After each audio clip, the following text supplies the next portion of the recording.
Orang nuduh saya. Ini waktu London ini, mereka bilang apa? Purbaya ngabisin uang pemerintah 200 triliun. Padahal yang saya lakukan apa?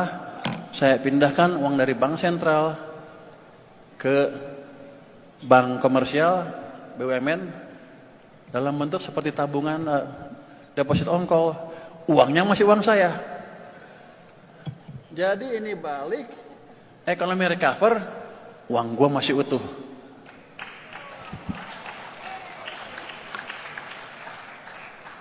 Pinter juga saya katanya.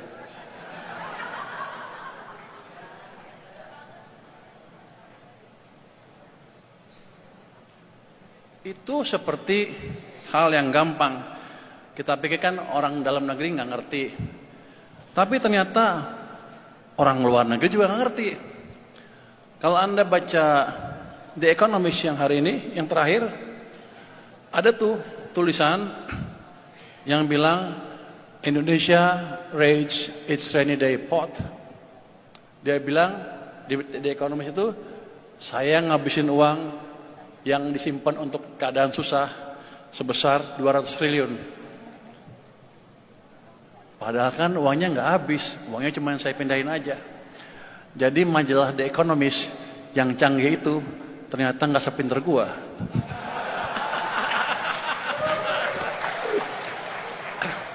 Jadi gini,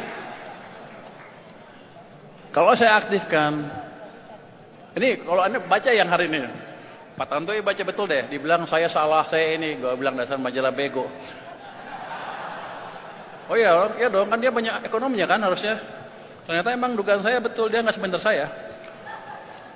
Jadi, kalau saya hidupkan dua-duanya ekonomi, fiskal, moneter dengan ini mesinnya dua tumbuh, saya pikir 6 sampai 6,5 bisalah nanti Anda akan mendapatkan keadaan ekonomi yang beda dibanding sebelumnya. Tapi itu belum cukup kalau untuk menciptakan pertumbuhan ekonomi yang berkesinambungan.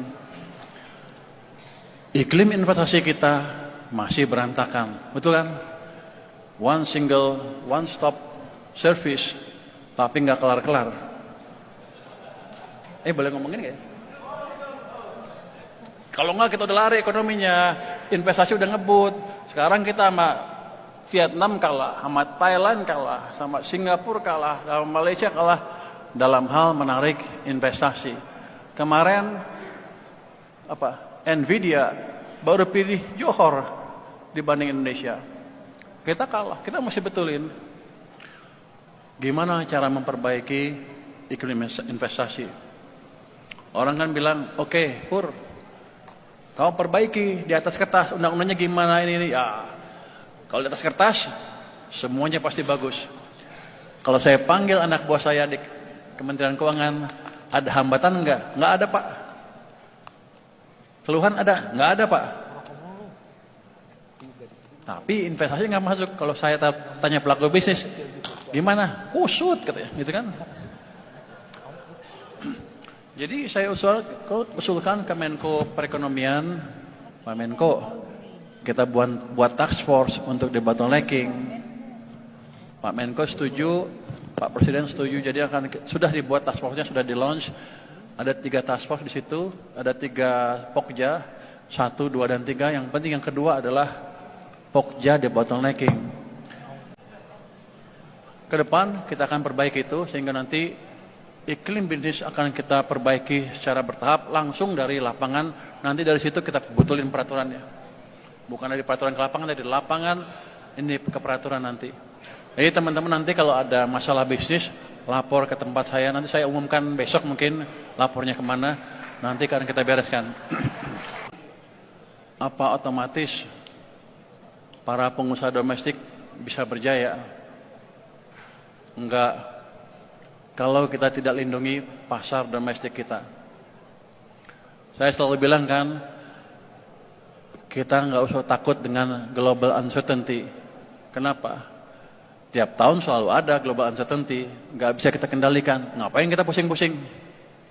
Kita fokus dengan domestic demand yang menyumbang ke ekonomi sekitar 90%. Kalau saya jaga domestic demand, maka ekonomi kita nggak akan apa-apa walaupun global hancur. Jadi selama kita jaga domestic demand, ekonomi kita bagus. Tapi kalau domestic demand-nya dikuasai asing, buat apa? Yang untung ya pengusaha-pengusaha asing. Jadi langkah saya selanjutnya adalah apain? Saya jaga border kita dari barang-barang ilegal. Kalau kemarin kan ribut. Kemarin kan ada ribut-ribut apa? Thrifting. Gua nggak peduli thriftingnya. Pokoknya yang baju bekas ilegal masuk kita tutup. Nanti habis itu baja, bentar lagi.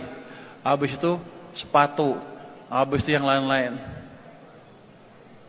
Jadi kita jaga domestic demand, domestic market untuk teman-teman pengusaha.